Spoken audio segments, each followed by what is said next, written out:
안녕하세요 여러분, 송우철 전도사입니다.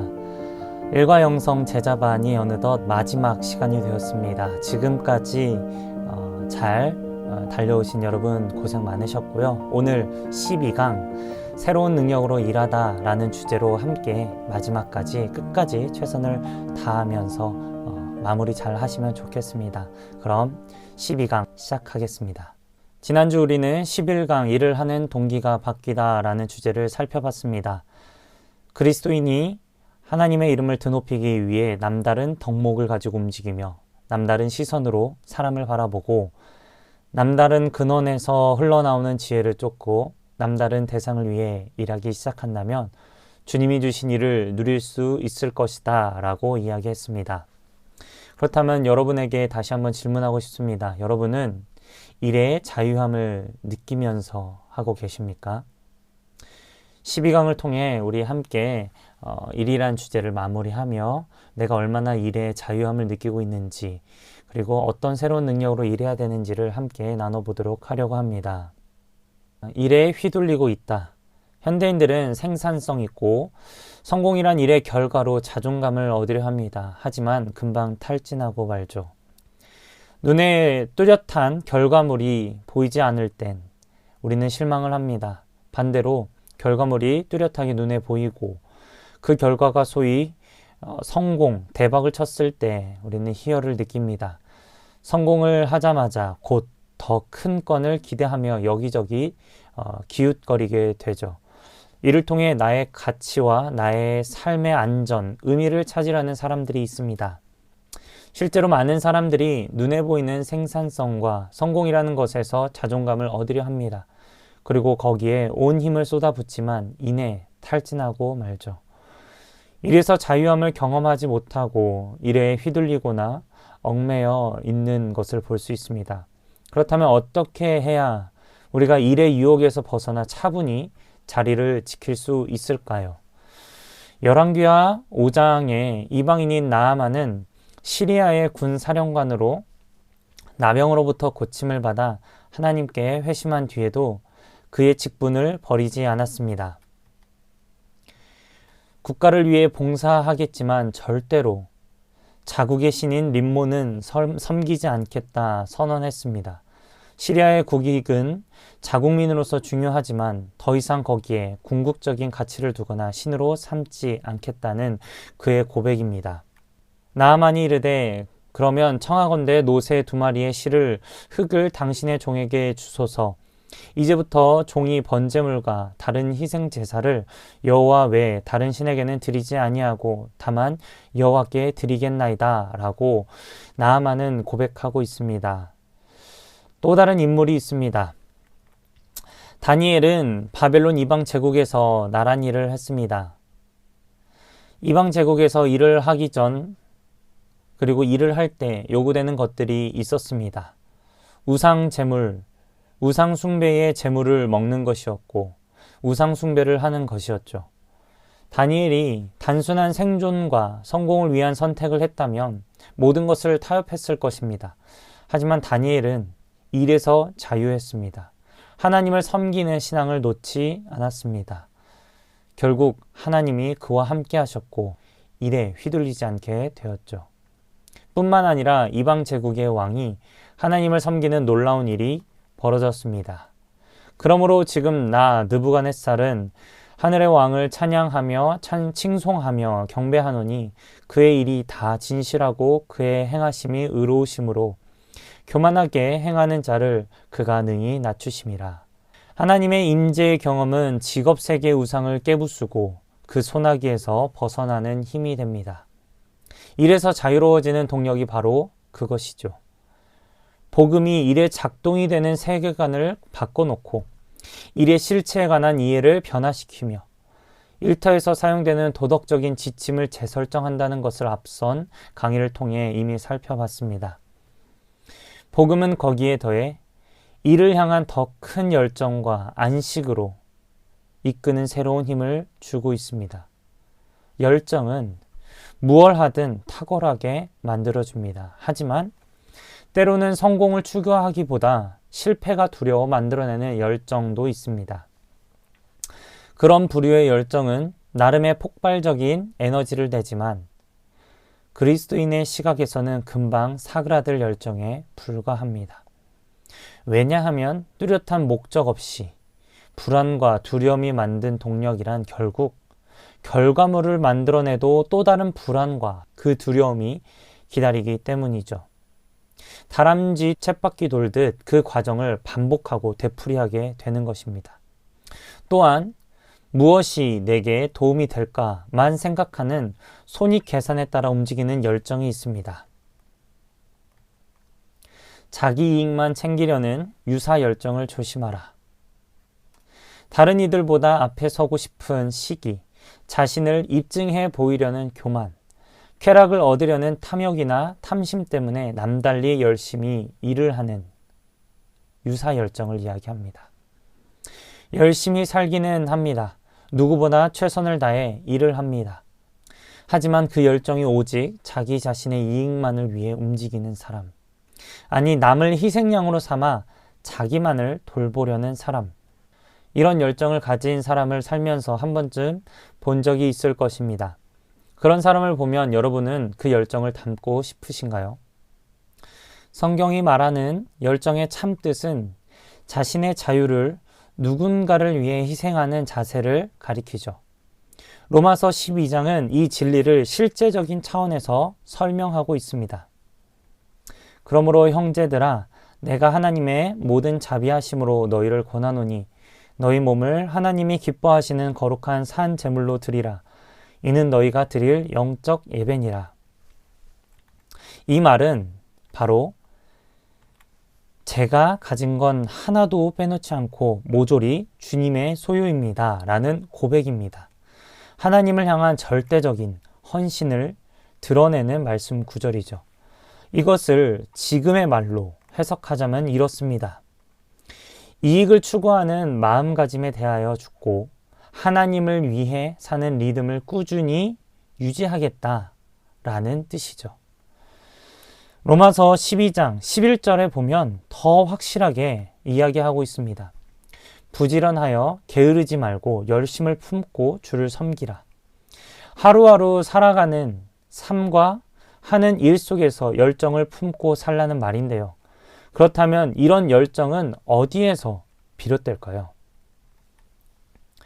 참된 열정은 그리스도와 같이 남을 위하는 마음에서 비롯됩니다.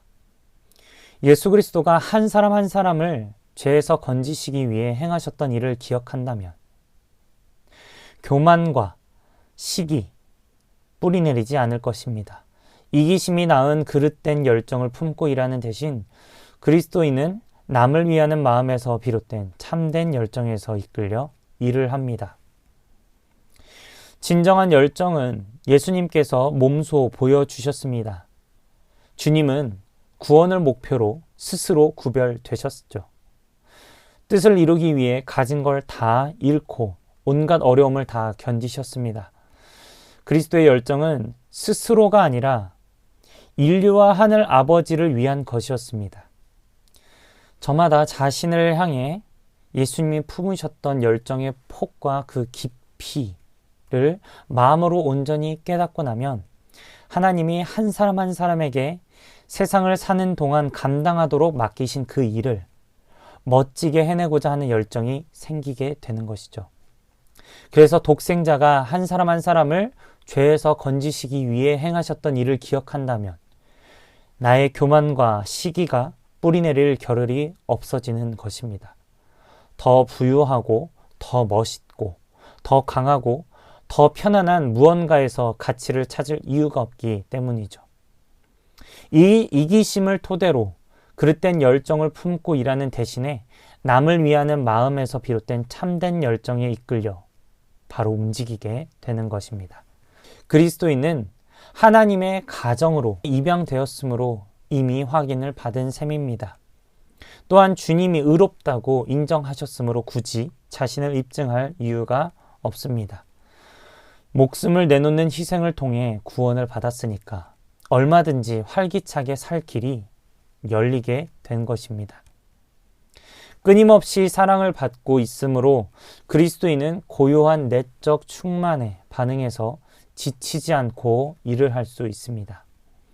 하지만 사람은 일만 하고 살 수가 없죠. 얼마쯤 일을 하면 물러나 쉬면서 몸과 마음을 추슬러야 합니다. 쉼 또는 안식은 일을 보는 시각에 균형을 잡고 본래 있어야 할 자리로 되돌리는 데 도움이 됩니다. 그렇다면 쉼, 안식은 성경에서 무엇이라 말하고 있을까요? 안식은 하나님의 사역에 참여하는 것입니다. 일곱째 날은 내 하나님 여호와의 안식일인즉 너나 내 아들이나 내 딸이나 내 남종이나 내 여종이나 내 가축이나 내 문 안에 머무는 객이라도 아무 일도 하지 말라. 이는 엿새 동안에 나 여호와가 하늘과 땅과 바다와 그 가운데 모든 것을 만들고 일곱째 날에 쉬었음이라. 그러므로 나 여호와가 안식일을 복되게 하여 그 날을 거룩하게 하였느니라. 창조주께서 세상을 지으신 뒤에 바로 쉬셨습니다. 그렇기 때문에 인간들 역시 정해진 시간 동안 일을 끝낸 뒤에 반드시 쉬어야 합니다. 우리에게 안식이란 이미 익숙하죠. 근데 굳이 이걸 이해할 필요가 있을까요? 신명기 5장은 안식일을 지키는 걸 하나님의 구원 사역과 대비시키고 있습니다. 너는 기억하라. 내가 애굽 땅에서 종이 되었더니 내 하나님 여호와가 강한 손과 편팔로 거기서 너를 인도하여 내었나니 그러므로 내 하나님 여호와가 내게 명령하여 안식일을 지키라 하였느니라. 하나님은 안식일을 종살이에서 풀려난 사건을 재현하는 날로 그리고 계십니다. 주님께서는 인간이라기보다 바로가 만든 벽돌 굽는 생산 시스템의 작업 단위쯤으로 취급받던 그분의 백성을 어떻게 건져내셨는지 자연스럽게 떠올리는 대목이기도 합니다. 그때 당시에 노예에게 쉬는 게 어디 있습니까? 그러나 안식일을 지키라는 거룩한 명령에 순종할 수 없다면 누구든 노예 신세에 불과합니다. 안식일은 일종의 노예 해방 선언이죠. 그러나 개중에는 자진해서 노예가 되는 이들까지 있습니다. 그렇기 때문에 안식에 참여하는 것은 믿음의 행위입니다. 하나님은 안식일을 정하셔서 주님이 친히 일하시고 쉬는 일을 계속해서 알려주셨습니다. 쉬는 사이에도 염려를 내려놓지 못하고 일한다면 안식에 참여하는 게 아니죠.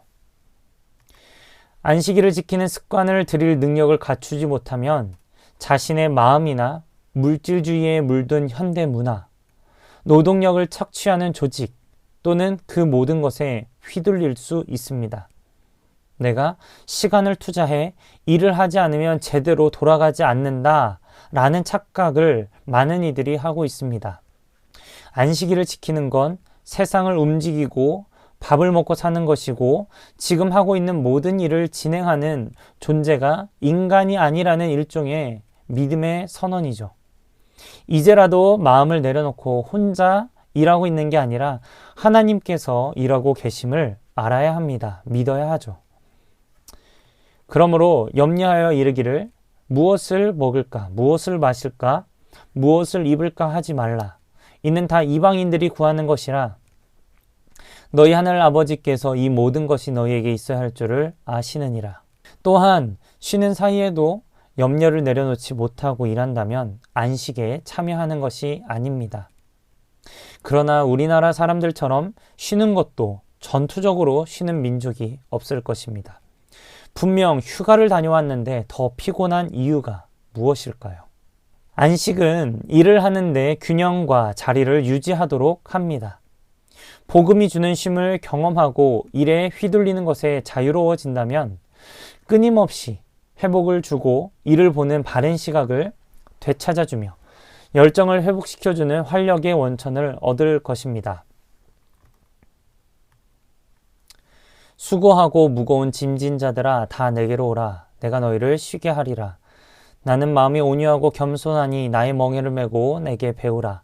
그리하면 너의 마음이 쉼을 얻으리니. 주님이 말씀하신 안식이란 희한하게도 주님의 멍에를 매라는 것입니다. 멍에란 짐을 나르는 짐승에게 씌우는 것인데 말이죠. 이 말에는 숨겨진 의미가 담겨 있습니다. 나의 멍에를 메우라는 것은 주님께서 우리가 가진 멍에를 이미 해결하셨다는 것을 의미합니다. 주님께서는 우리의 죄의 멍에, 모든 저주의 멍에를 다 십자가에서 대신 지셨습니다. 해결하셨습니다. 우리는 모든 고통과 근심과 염려로부터 자유함을 얻었습니다. 그럼에도 우리는 없는 멍에까지 가져와서 짊어지려 합니다. 주님은 그런 멍에는 내가 이미 짊어졌으니 나의 멍에를 메라고 말씀합니다. 예수님의 멍에를 맨다는 것은 주님께서 나를 인도하시는 대로 순종하며 산다는 것입니다. 성경을 보면 순종과 불순종이 멍에와 관련이 있음을 알 수 있습니다. 예레미야 2장 20절에 내가 여적부터 내 멍에를 꺾고 내 결박을 끊으며 말하기를 나는 순종하지 아니하리라 하고 모든 높은 산 위에서와 모든 푸른 나무 아래에서 너는 몸을 굽혀 행음하도다 라고 말씀하셨습니다. 두 번째로 예수님의 멍에를 맨다는 것은 주님의 마음과 생각을 갖는 것입니다. 내 생각, 내 뜻, 내 감정을 내려놓고 주님의 생각, 주님의 마음을 갖고 주님을 따르는 것입니다. 그렇다면 예수님께서는 멍에를 왜 매라고 하셨을까요? 주님의 멍에는 바로 쉽고 가볍기 때문입니다.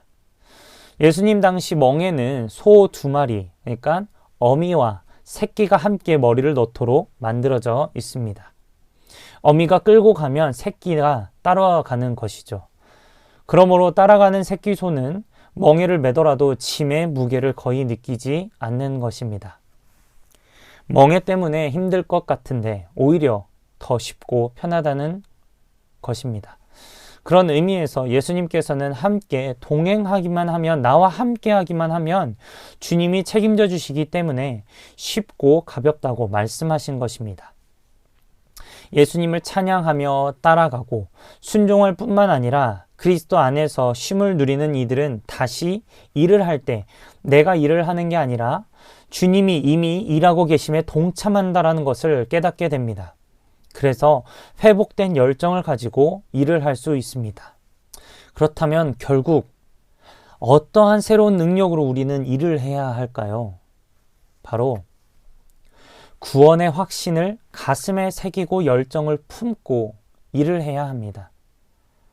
하나님의 구원 사역이 그리스도를 통해 이미 완성되었습니다. 그러므로 그리스도인은 마음 편히 안식할 수 있는 것이죠.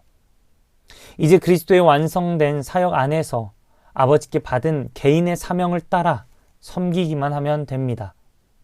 예수 그리스도께서 보장해 주시는 구원의 소망을 둔다면 자유로운 심령으로 자유롭게 일을 할 수 있는 힘을 얻게 되죠.